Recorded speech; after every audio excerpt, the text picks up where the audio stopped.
रहा it's I think 24275 now exactly a day high strong recovery यहाँ पर numbers आपकी स्क्रीन पे आएंगे। इस बार की जो प्रॉफिट की फिगर्स है करीब 93 करोड़ वर्सेस आई थिंक 491। हालांकि जो एक्सपेक्टेशन थी वो 80 है, एक्सपेक्टेशन से स्लाइटली अगर आप देखें बेटर है। रेवेन्यू करीब 3727 करोड़ रुपए के, ये करीब 18% डिक्लाइन हुए हैं। एबिटा करीब 32% अगर आप देखें तो यहाँ पे गिरा करीब 592 करोड़ रुपए। एंड मार्जिन्स अगर आप वाई बेसिस पे देखें क्वाइट फ्लैट, नहीं मार्जिन्स में अगर आप देखें 15.9 का ट्रेजेक्ट्री है वर्सेस 19, बट ये एक्सपेक्टेशन थी, इस बार की एक्सपेक्टेशन 15.9 की थी। Mister Neeraj Akhauri managing director Shree cement के हमारे साथ जुड़ चुके हैं। नीरज जी नमस्कार, कार्यक्रम में स्वागत है। मैं जानना चाहूँगा सर, ये वाकई मैं काफ़ी कंपनियों से इस बार जो इंटरेक्शन हुआ, it was a tough I think quarter, but still मैं एक सेंस लेना चाहूँगा आपसे सर कि ये जो जिस प्रकार की ग्रोथ रही इस क्वार्टर में, मोर और लेस FY25 के जो दूसरे क्वार्टर्स हैं लाइक Q3 एंड Q4, मोर और लेस यही ग्रोथ रेप्लिकेट होगी वहाँ पर भी? क्वार्टर 1 और क्वार्टर 2 जो गया है, जो बीता है, उस वक्त काफ़ी चेंजेस दिखने को मिले थे, लार्जली ज़्यादातर क्योंकि इलेक्शंस हुआ था और इलेक्शंस के बाद एक जो जितने भी कैपेक्स अनाउंस हुए हैं भारत सरकार के द्वारा, वो अभी तक क्वार्टर 2 तक वो लोग इम्प्लीमेंट नहीं हुए थे। साथ में ही थोड़ा मॉनसून जो था वो काफ़ी एक्सटेंडेड था, काफ़ी लंबा रहा मॉनसून, इंटेंस भी रहा, खासकर नॉर्थ इंडिया में।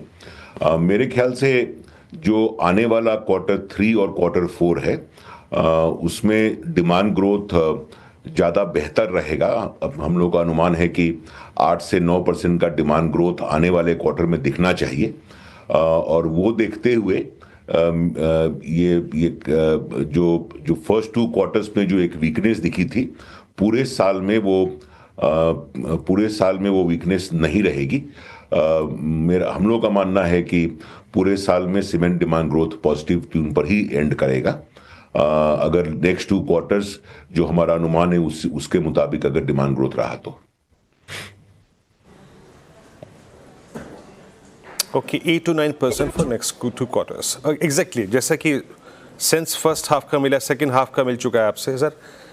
FY26 क्या बेटर होगा इन कंपैरिजन विद FY25? क्या FY26 में मैं डबल डिजिट ग्रोथ के प्रोजेक्शंस आपकी तरफ से उसका अनुमान लेके जा सकता हूँ सर? FY26 इनफैक्ट जब जो हमारा जो अप्रैल से जून क्वार्टर होगा, उसमें श्री सीमेंट की काफ़ी नई कैपेसिटीज़ कमीशन होंगी। लगभग 12 मिलियन टन की नई कैपेसिटीज़ को हम लोग कमीशन करेंगे। उसको बेसिस रखते हुए हम लोगों का जो एस्टिमेट है कि नेक्स्ट ईयर हमारा जो वॉल्यूम ग्रोथ होगा वो डबल डिजिट्स में होगा, मार्केट से थोड़ा अधिक रहेगा। डबल डिजिट का डिमांड ग्रोथ का सेल्स वॉल्यूम ग्रोथ अपना हम लोगों का 26-27 में दिखना चाहिए। Okay, exactly. एक्चुअली अब आपको एक सेकेंड हाफ का सभी दर्शकों को और एक FY26 का सेंस मिल गया होगा सर। प्राइसिंग एनवायरनमेंट कैसा लग रहा है आपको? और since we are saying that कि सेकेंड हाफ पॉसिबली स्ट्रॉन्ग रहेगा, प्राइसिंग एनवायरनमेंट लग कैसा रहा है और कितने अपटिक्स की पॉसिबिलिटी लग रही है आपको कंसीडरिंग डिमांड? तो सीमेंट प्राइसिंग ऐतिहासिक तौर पर सप्लाई डिमांड पे बहुत ज़्यादा डिपेंड करता है। जैसा हम लोगों ने देखा कि लास्ट 2 क्वार्टर्स में चूंकि सप्लाई डिमांड में मिसमैच ज़्यादा था, डिमांड कम था, तो प्राइसिंग भी वीक रहा। आने वाले समय में जब डिमांड ठीक होगा, आने वाले महीनों में जब डिमांड ठीक होगा, आने वाले क्वार्टर्स में जब डिमांड ठीक होगा, तो एक बेहतर प्राइसिंग एनवायरनमेंट क्रिएट होता है। और अगर वैसा रहा तो जो क्वार्टर 1 क्वार्टर 2 में हम लोगों ने देखा था प्राइसिंग, उससे बेहतर प्राइसिंग होने का अनुमान है। अच्छा सर, ये जो प्रीमियम प्रोडक्ट्स हैं आपके, वहाँ पे सेल्स ग्रोथ कैसी रही? How exactly that segment is doing for you?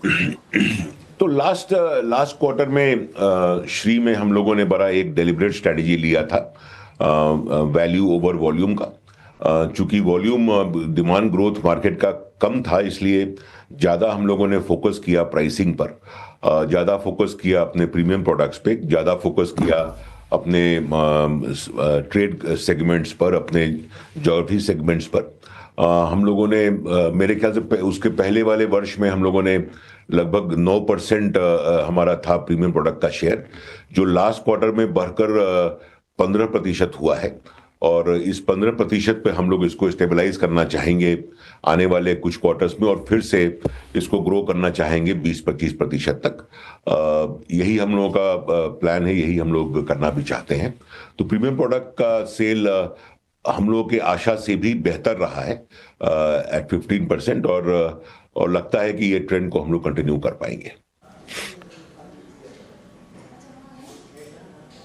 अच्छा सर, पॉसिबली आपसे आखिरी प्रश्न पूछ रहा हूँ यहाँ पे।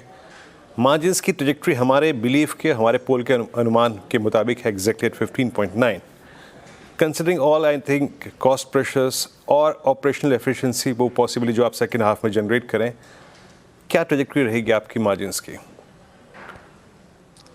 मार्जिन्स के बारे में फोरकास्ट करना थोड़ा मुश्किल होता है, लेकिन जो हम लोग कर रहे हैं वो है ऑन द कॉस्ट साइड पर काफ़ी काम हम श्री सीमेंट कर रहा है।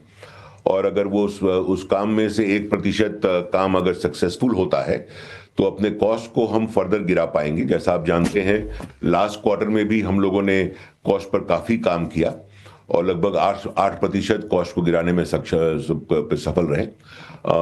आने वाले क्वार्टर्स में भी हम लोग उसी इंटेंसिटी के साथ कॉस्ट पे काम कर रहे हैं, और मेरा अपना मानना है कि कॉस्ट क्वार्टर 2 से हमारा कम रहेगा।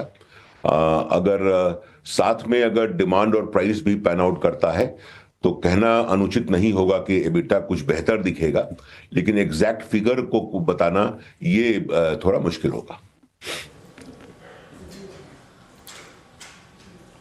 ओके अच्छा सर, बहुत बहुत शुक्रिया नीरज जी, आपसे बातचीत करके अच्छा लगा। और एक आपको मैं बात कहना चाहूँगा, आपकी आवाज़ बहुत अच्छी है। अभी रेडियो पे गए हैं कैसे नीरज जी आप? हाँ, कभी बहुत साल पहले जवानी में किया करते थे रेडियो। कभी गए क्या? Thank you very much, thank you very much, thank you very much. नहीं, मैं रियली कह रहा हूँ, आपकी आवाज़ बहुत अच्छी है, बहुत अच्छी है। कभी कभी ट्राई किया कीजिए सर, अगर कुछ हो सके तो। बहुत बहुत शुक्रिया and best of luck for next quarter sir. बहुत बहुत शुक्रिया इस डायरेक्शन में शामिल होने के लिए। कंचन, ओवर टू यू।